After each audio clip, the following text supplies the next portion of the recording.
Speedportal. Now, you're probably confused now that I've held up the boots, thinking, wait, why did you bring out the firm ground boot? Well, to be honest, this is the AG boot, and this is the firm ground boot. Wait, what? They've added extra stud, that's the difference?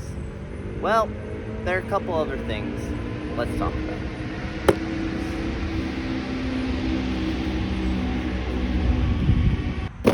So, the differences between the firm ground variation and the AG version is that A, they have the extra stud.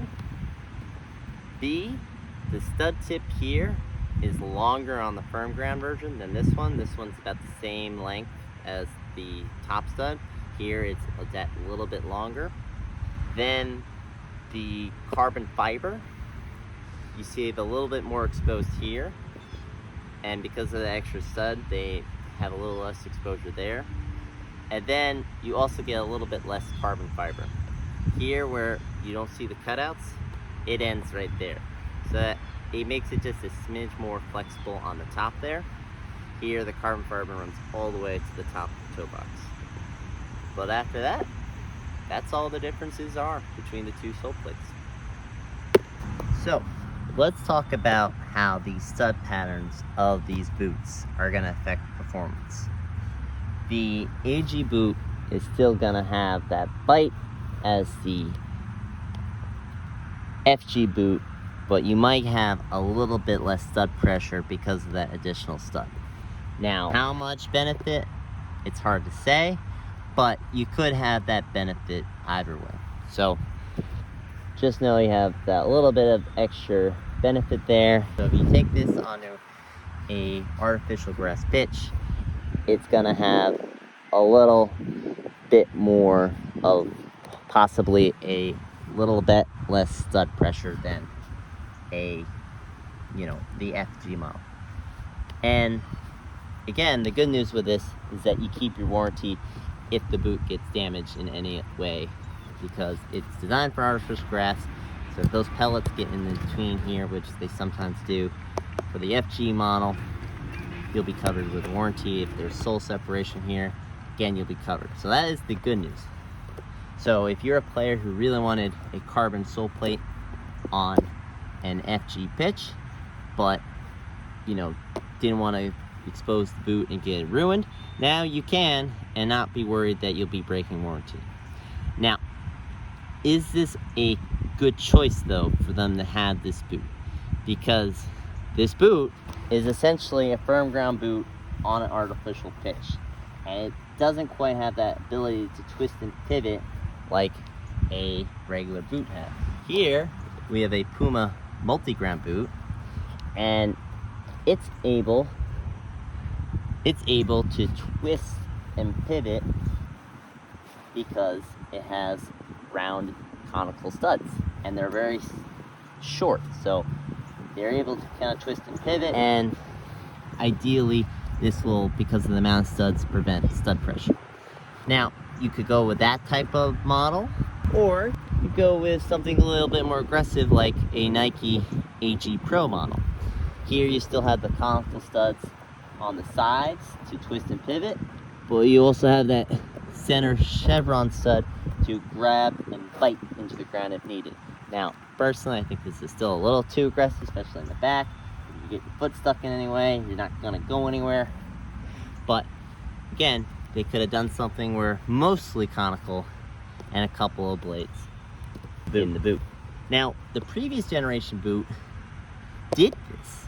It had the sort of triangular conical shaped studs that were honestly very good even on a grass pitch. They gave you bite, but they still had the ability to twist and pivot. They'll still bite the ground enough, but they were still able to twist and pivot in the ground.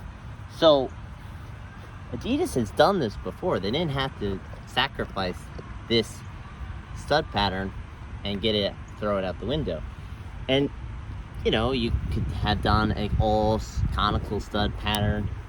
Didn't really matter. I will say there is a benefit to this new stud pattern in that the blades here are a bit more narrow. especially on the back 6 blades here.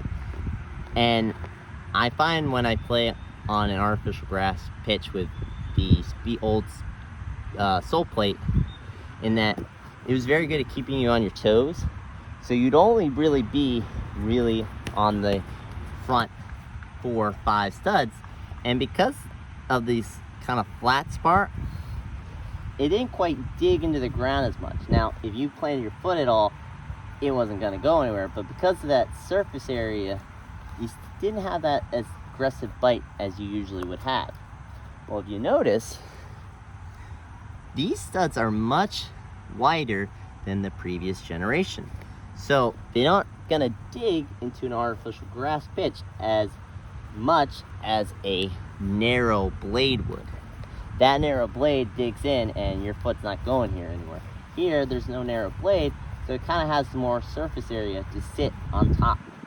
Now, it can still get cut a little bit. I'm not gonna say this is completely safe, but it definitely is probably a little bit safer than the previous generation. So I think Adidas saw that, and the fact that a lot of players still took their firm ground boots on an artificial grass pitch and said, you know what, let's just give them what they want, but we'll make sure that our studs have a little bit more surface area so that when they're on this top here, they're not gonna dig as deeply into the ground.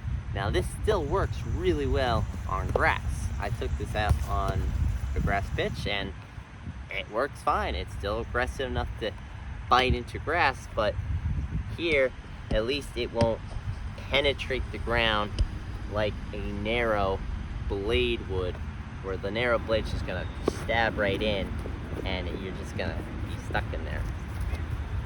This won't grab the blade as much and won't stay in the ground. So there are benefits and drawbacks to this design. I can't say I'm happy that they gave us this when they had this before, but you get a carbon fiber sole plate for the artificial grass, and we haven't had that before. So you know, you might think this is a big upgrade over the previous generation. It's all a matter of personal preference. Do you prioritize a safe sole plate, or do you prioritize an aggressive sole plate with that carbon fiber sole plate? It's up to you. If you were wondering what the differences are between the previous gen and this gen, just know that the previous gen, you had the ability to twist and pivot, and you still had a decent amount of snapback. It wasn't terrible. Now you have the super aggressive snapback, same stud pattern as the firm ground variation, but you get covered with the warranty if it starts to break. And because they made them a little bit wider, that they don't dig into the ground as the previous firm ground stud pattern, which once it stuck in, it was really stuck into the ground. So keep that in mind if you go to buy this. It's the same price as a regular firm ground model. If you are some player who plays on both pitches, honestly, just get the artificial ground. Like, the difference in bite is literally about 2 centimeters of aggressiveness in the center stud tip. Otherwise, you're not going to notice a difference whatsoever.